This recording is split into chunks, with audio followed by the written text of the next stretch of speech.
We are back with some buy, sell, hold. Two more running backs to talk about here. And one of them, as I was saying pre-show, a guy I just never think about. I never hear people really talk about him. Not never, but he's not a big topic. And he is RB11, keep trade cut. He's up to RB10 now. This was kind of taken about a week ago or so. Startup ADP at 507 as RB10. He's essentially worth a first-round pick, a late 2024 first-round pick, or a mid-2025 first-round pick. That is Kenneth Walker. See his stats the last 2 years. He's been a top 20 guy. Maybe not what we expected. We expected a little bit more from him, possibly. But he's been solid. Again, maybe just a little bit underwhelming, especially after being RB14 in his rookie year. The Seahawks, they go and draft Zach Charbonnet, which kind of freaked everyone out. So, Brian, what's your overall feelings with Kenneth Walker here? Buy, sell, hold. If you can get a first for him, are you selling him, or do you think that's unrealistic? I don't know. I'm sure there's someone in your league who you could get a first from, and these are contending teams basically, like for the 2024 first, and I would sell him for that, the 110. Obviously, like we're trying to think like neutral in terms of team construction and everything. I think he's a solid RB2 for you. I don't think Zach Charbonnet is going to like take his job. That's not what we saw last year, but he's definitely going to be in a split with him. And he's not super involved in the passing game. So I'm just thinking like what you could get at 110, and it's kind of one of those first round receivers, possibly Jonathan Brooks or even, Bo Nix or something like that. So yeah, I'm selling. Yeah, he's a tough one for sure, which is maybe why people don't talk about him. And something to note here, I was just making sure he didn't miss any or like leave games early. He actually did leave week 11 early. He played 11% of the snaps. So he basically did nothing that game. So if you do take that one out, so essentially he played in 14 games. He was up to 13 half PPR points per game, which is obviously much better, or not much better, but it's better. And that would put him closer to RB16 to RB15. So a little bit better there. But yeah, if I'm getting a first for him, I'm going to take it. I do have this feeling, though, that he's going to be really good this year. And he's just one of those guys I have a feeling on. But again, it's more of just a feeling rather than like pointing to specific things. And for that reason, I am going to take the first, especially if it's, a mid first, which I think is, again, unrealistic. But yeah, I just think this offense is going to be way better. They're going to be running the ball more. They're going to be moving it more. They're going to be, a little bit more balanced maybe. They're going to be a faster pace. They're going to be scoring more touchdowns, I think. And I'm not really worried about Zach Charbonnet. I don't know. I was never the biggest Zach Charbonnet guy coming out of college. I thought he just looked okay. Like nothing really impressed me. And I just think he's better. Like you watch the two play and you're just like, man, Kenneth Walker is just, he does plays. You're just like, holy crap, this guy's really good. And I think just talent's going to win out and he's going to play 65% of the snaps and take, a huge percentage of the rushing work. Catching, we'll see what he does. Like he hasn't caught more than 30 passes in his career yet, his first two seasons. So that is a little concerning. But I mean, he does have a good yards per reception, which is usually, kind of telling in terms of how good they are with the ball in their hands. So does Charbonnet worry you at all, like going into his second year? No, I don't think so. I think he will get a little bit more work. Like he was out there a lot. Charbonnet was snap percentage wise, but they didn't really use him a lot in those games where Ken Walker was healthy and was actually playing. He was very situational, I think. Mm-hmm. Like they know what they have in him, and second year in the league, so he should do better. But I mean, he still only had 100 that would be great. He only had 108 rush attempts last year. That's Charbonnet, compared to Walker, who basically played 2 less games than him, right? Like we said, like Yeah. And Walker had, he was right around 220. So I think the thing about Walker too that makes him valuable, like he's since we like the junior tags, or I can't remember exactly what we call him, but he could be Nick Chubb Jr. Because he does break off those long plays, but obviously no one's Nick Chubb, so that's not even like fair. But we did call, I don't remember who, but someone was CMC Jr. last year. Who was it? Rashad White, I think. Like, yeah, I think first it was, we said poor man's, and it felt disrespectful because he was having a good year. But I mean, basically half of his games, he's going to have a carry of 20 plus yards. That's kind of what we saw. We saw more of it in his first season, in Ken Walker's rookie season.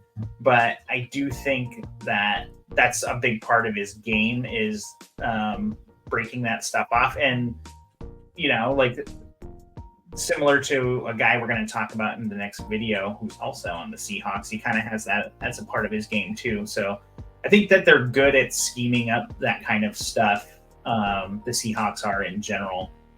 Now it's going to look a little different this year without Pete Carroll. Yeah. And we don't really know what that means, but I don't think they're getting away from Ken Walker as the guy for the offense in terms of being the number 1 running back. But yeah, we do anticipate some more JSN for sure, So I don't know. I can definitely see them being a little bit more pass happy. Yeah, I think so. But that could also lead to just the offense being better. And like, I'm gonna double check this. I'm pretty sure the Seahawks were always like very low plays per game.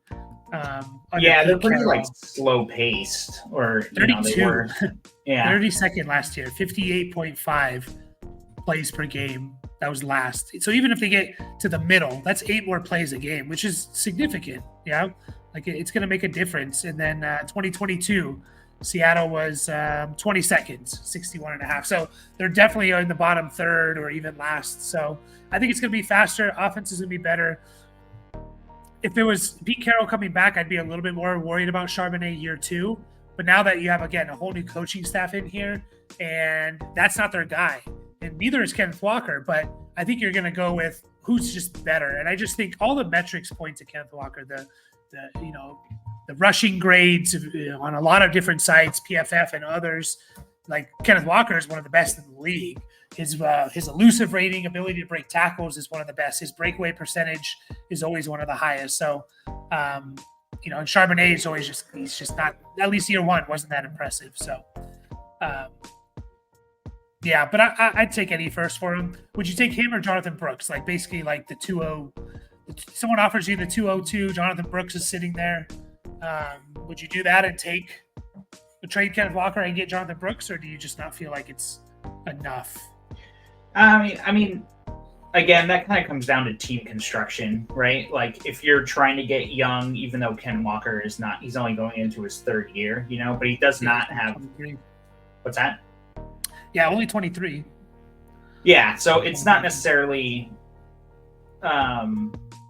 like the age per se. It's just more about, like think about like the contract and everything. It's like Brooks is going to be there in Carolina, and I don't expect as much. Like I definitely think Walker will do better this year. I'm just kind of assuming Brooks is either going to have a slow start or he's even going to miss some games, or maybe not pup, but possibly. But yeah, I think I would rather have Jonathan Brooks, just given I think Carolina can. Well, this isn't really going out on a limb too much. They can only get better, and I think he's going to be a big part of that. Like I definitely think he'll be the obvious dude on the team once he's fully healthy. That's Jonathan Brooks, similar to Ken Walker, but he has basically no competition between Chuba Hubbard and the ghost of Miles Sanders. Yeah. Yeah, it feels a little lateral move to me. I guess in a vacuum, I'd want them, but at the same time, I'm doing that trade. I'm just kind of like, I don't know, like I'm gonna feel shitty if I come out on the losing end, and I don't think I'm gonna be that far on the winning end. So I want a little bit more, I guess. But Yeah, if you can get like a late third thrown in there, like any kind of like little piece, that would definitely like sweeten the pot. And I mean, honestly, if you are on the clock, or the guy with 202 is on the clock and he's trying to give you that for Walker so you can take Brooks, like you should be able to get more than that, honestly. yeah. Rhamondre Stevenson's the next one here. Just got fresh off his new contract, 26.3 years old, RB 17 according to Keep Trade Cut.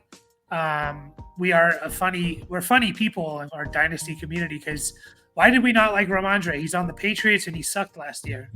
Well, he's still on the Patriots and he still sucked last year, but we move him up 9 spots, right?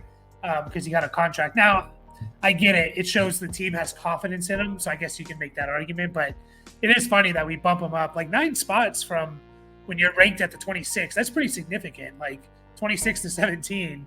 But like everything, the reasons why we were ranking him there like didn't change. So just kind of funny how we are. No one really expected it. ADP is going in the mid 8th round, RB 20, essentially worth an early 2nd round pick. You see his numbers there. He had a good 2022 year, RB 14, and then was disappointing last year. Definitely, I was kind of in on him. The team was treating him like he was like a precious metal, like. And I thought, holy crap, he's going to have a monster year. And he's an interesting one. Like, I don't know, like we've seen a season of him catching 70 passes, right? Like that's massive. I don't think that's ever going to happen again. But did you say a precious metal? You mean like gold? Yeah. Or platinum or something? Okay. Yeah. I'm just making sure I heard that right. Like, well, they basically they had him in bubble wrap, like in training camp, preseason. They're like, don't touch Rhamondre Stevenson. I just remember that being like a topic of conversation, and it got to me to be like, this team's gonna run the hell out of him, Like they recognize this is their best player on offense, which is either very sad or however you interpret that. But I don't know. He's an interesting one. Like, do you think you should sell high and capitalize on him now at RB 17 value? Can he ever go up from there? Do you expect him to be like top 15 this year in points per game, more like top 24, or what are you expecting from Rhamondre Stevenson on a potentially bad offense? Yeah, well, I mean, that's just it, right? Like you said, like we didn't like him very much because we thought the Patriots were bad, and we have no evidence that they're not going to be bad this year. Like they got a lot younger, drafted 2 young wide receivers, drafted a new quarterback. Belichick's gone, so it's really hard to like project what we think is going to happen here. But honestly, I'm not like super worried about the signing of Antonio Gibson. But what does Gibson do best, kind of thing? Like he catches the ball. Like I don't think they're necessarily going to use him, like he's not going to take all of Rhamondre's like catches or anything like that, and I don't think he'll get used more than him. But I think he's a solid like insurance back that the Patriots picked up to basically spell their precious metal, like to like save a little bit in the vault, kind of a thing.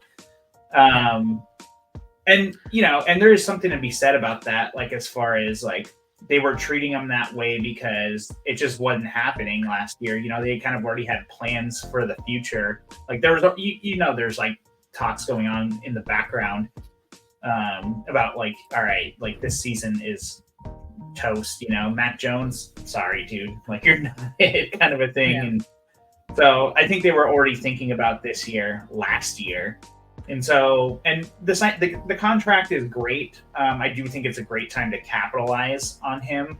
But, I mean, there's a few guys around him, according to Keep Trade Cut, or even after him, that I'd rather have if I was a competing team. But, similar to what we just said about Ken Walker, like, we use the 202 as an example. Like, if you can get off of Rhamondre and get Jonathan Brooks, like, that's great. But I don't know if it's weird to think like I was like, I would definitely want more, and I kind of wasn't even there with Ken Walker, and I'm not exactly sure why. Like, I think, and I'd be riding the hype train a little bit, where it's like, oh, he's gonna be there, which I was pulling up his contract to like see when his cap hit balloons, like. Yeah, it looks like the normal site I use, and it kind of lays it out nicely. Kind of looks like it's a 2-year thing, and then you can kind of read that 2026. Maybe you can get out of it. Yeah. Which is great for a running back. I mean, 2 years, right? Yeah, for sure. So yeah, like I think now's a good time to sell. Like I would want a little more than the 202. Like if I could get that same deal for that 110 that we were getting for Ken Walker, but according to Keep Trade Cut, he's just not in that same level, but I do think his value, like you said, like he spiked up 8 spots, and I think he's going to continue to rise a bit, but it's kind of hard to see putting him above the guys that are directly in front of him. So I don't know, man. Like, let's see if there's any Rhamondre truthers out there. But I mean, again, he is going to get some work given like the rookie quarterback situation and no proven receivers really, depending on how you feel about Kendrick Bourne or whatever. I